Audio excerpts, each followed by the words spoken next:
Okay, I'll give you a quick injury update. Jordan Reed had a right knee MCL sprain and ankle sprain, and also he's in the concussion protocol. Kerrigan had a hip pointer. He should be okay. Murphy, glute contusion. He came back and played. Garcon had the knee mild sprain and inflammation. Looks to be okay. Culver managed his knee inflammation okay. Still a little sore. And then Deshaun, we're trying to get a little bit more out of him this week, see what he can do. He'll be day-to-day. And Hall was in the early rehab stages of his toe. And Riley, we're hoping to see back in practice Wednesday. Jay, what's the level of concern with Jordan Reed with the knee injuries? How bad? About his knee? I don't think his knee is – he hurt the knee at the end of the first half, came back and played with his knee. And then as far as the concussion goes, he's had a few in his career already. Again, level of concern with him coming back from those. Yeah, well, it's a concern. You know, the level I have, you know, these things are all different, and each player and the magnitude of the concussions, you just don't know until they go through the protocol and get tested and go through the necessary steps to make sure they're okay. And I don't know the severity of it at all. I wanted to go back to the last drive from yesterday with 6 minutes left, and it seemed like you guys maybe didn't go into the no-huddle, like run to the line kind of situation. Was that deliberate? Was it time of game? And obviously you got the job done. Did you feel like that was the best way to go about that? And I guess maybe expound on that. Not going to the going to the no-huddle? Just not running to the line. And we ran to the line once or twice. We had plenty of time. We got the ball with, I think, 5.5 minutes to go in the game. And we had a 15-play, 90-yard drive, and we ate up all the clock. But there was a time we went to the no huddle there at the end when we were behind on the clock a little bit, but for the most part I think we had plenty of time, kept our poise, quarterback made some good decisions, and we made some big plays. I think it was managed properly by everybody involved. Jay, going back to your receiving core in general, I mean, obviously you have uncertainty with Reed and Deshaun at the moment, but you also had some really impressive play out of some of your young guys yesterday, Crowder in particular. So on balance, are you encouraged, concerned, you know, when you look at what you have to work with for Atlanta? We're encouraged, obviously, but we are obviously concerned a little bit with Jordan's health status and obviously Deshaun, not having Deshaun around. But these are two of our top weapons going into the season. But you know, I think Derek Carrier's made some plays at tight end. He's done a nice job coming in here, learning the system.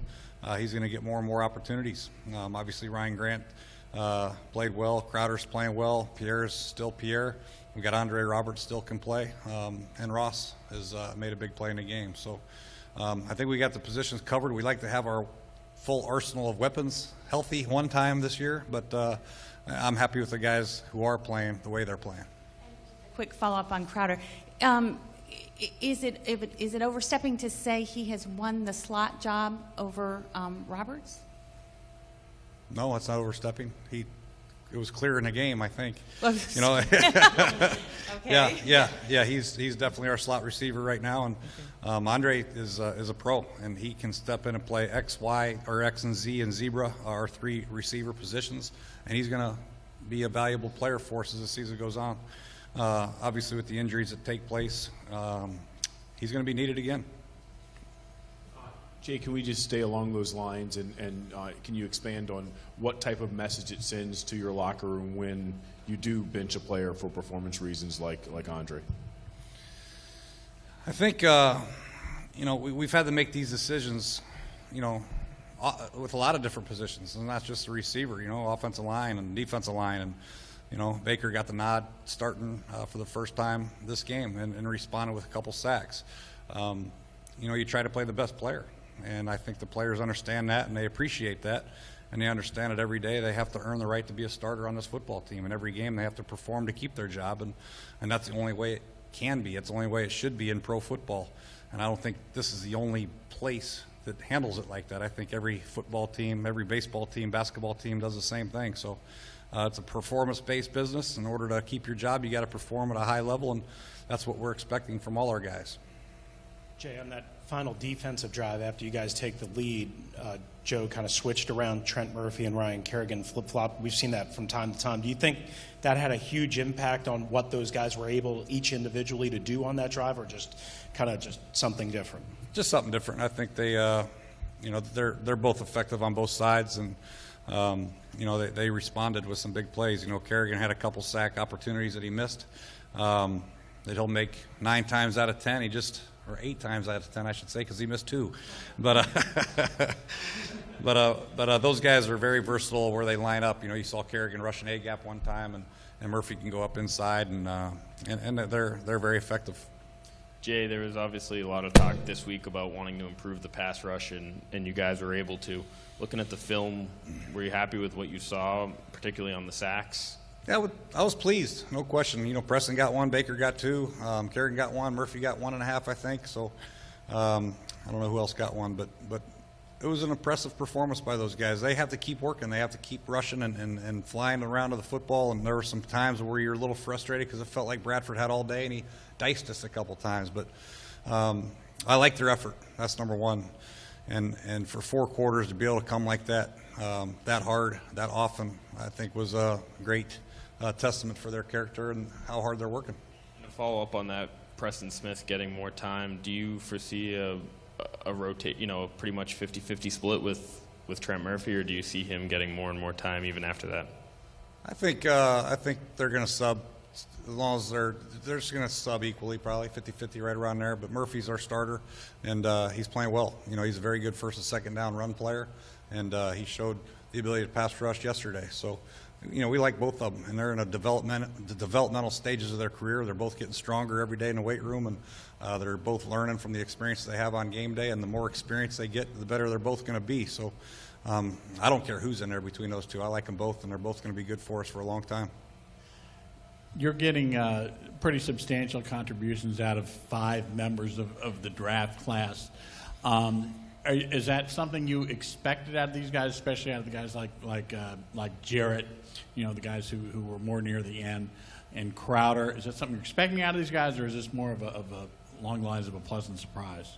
Well, it's you expect it when you draft them. You draft them for a reason, and you hope that they can come in here and not only pick up the system, but match their talents with the other professional football players in the league, and they have obviously done that. Jarrett really is a surprise to me because he's not doing it at safety. He's doing it at nickel, and we had no idea that would be the case. We had him penciled in as competing for safety, being a special team player year 1, but he came in here and really surprised us with his versatility, being able to play nickel, being able to play safety.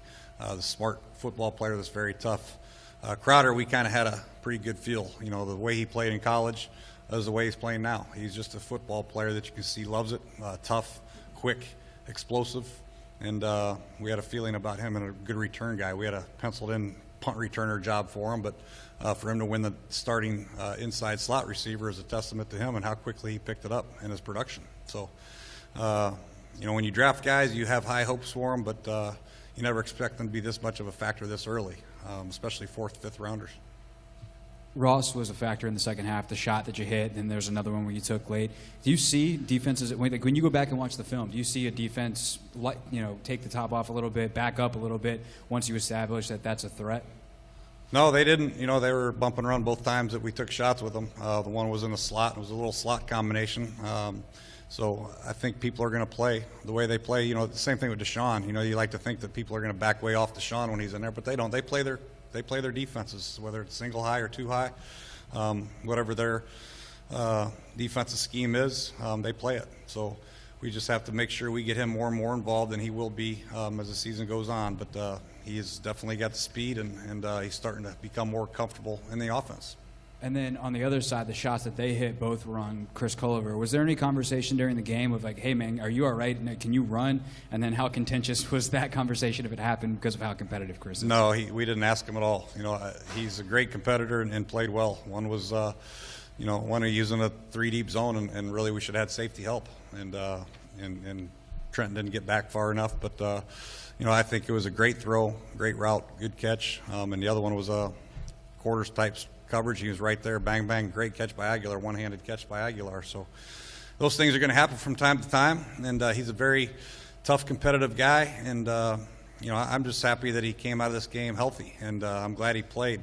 He fought through some pain. He wasn't 100%, no doubt, but I never questioned his ability at all, even though he looked like he got beat, but he didn't. Penalties are up across the league. You guys obviously as well are a part of that. Is there anything you notice in the way they're calling games or the things they're looking for, and what do you do to cut down? I don't know. I haven't figured it out yet because our numbers are still pretty high. I think we just got to keep preaching the fundamentals, like I said yesterday. And, some of those penalties were bang we just got to get our pads down. Late hit on the quarterback. 1 week we go too low and 1 week we go too high. We just got to keep coaching it up and showing them examples and working the fundamentals in practice. Jay, now that you had a chance to watch back that final drive again, what did you see from Kirk during that drive and even the fourth quarter in general that maybe you wouldn't have seen from him a year ago in that spot? I think poise. I think confidence. And he got off his first progression a couple times, and he read defenses, stood in the pocket. I think a lot of it, the confidence that he's starting to get, the offensive line is playing outstanding. The pockets they're giving him the ability to scan the defense and get off his first read, get to his second and third progression, which makes life a lot easier for a quarterback. And, when you have that feeling as a quarterback, you can get off your first and go to your second and third. You start to build momentum confidence-wise, and you can see him starting to feel good about the offense and his comfort level in the scheme. And the more reps he gets in practice, the more experiences he has on game day, coming from behind like that, the better it's going to make him. What was it about him that you guys liked, using him in the nickel and over some of the other options? I know you're limited there, but some of the other options you possibly had there. We didn't have any options when we started trying him at nickel. We had so many injuries in the secondary training camp. He just kind of raised his hand. Hey, I can play nickel, so put him in there. And he's taken advantage of it and done a good job. So, we lost Breland there for a while in training camp. Hall was banged up in training camp. I think we had a couple other injuries in training camp, so he was forced in there. And then when he went in there, he took advantage of his reps and played well where we kept him in there. Jay, a lot of people outside the organization probably wouldn't have said you would be 2-2 at this point in the season. How would you assess your team now that we're a quarter into this season?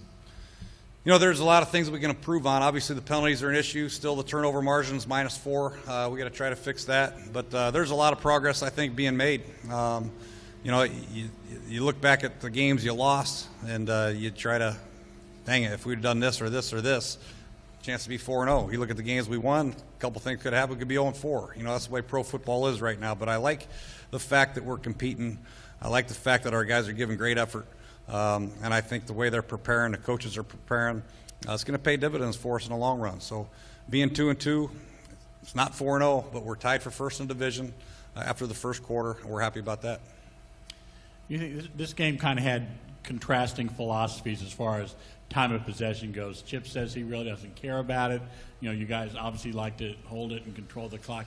Do you think that gave you an advantage in the last 3 series, 2 on defense, and obviously that 15-yard drive on offense? You'd like to think so. It may or may not. Some coaches don't believe it. I believe that the longer we hold the ball, the better we are, obviously.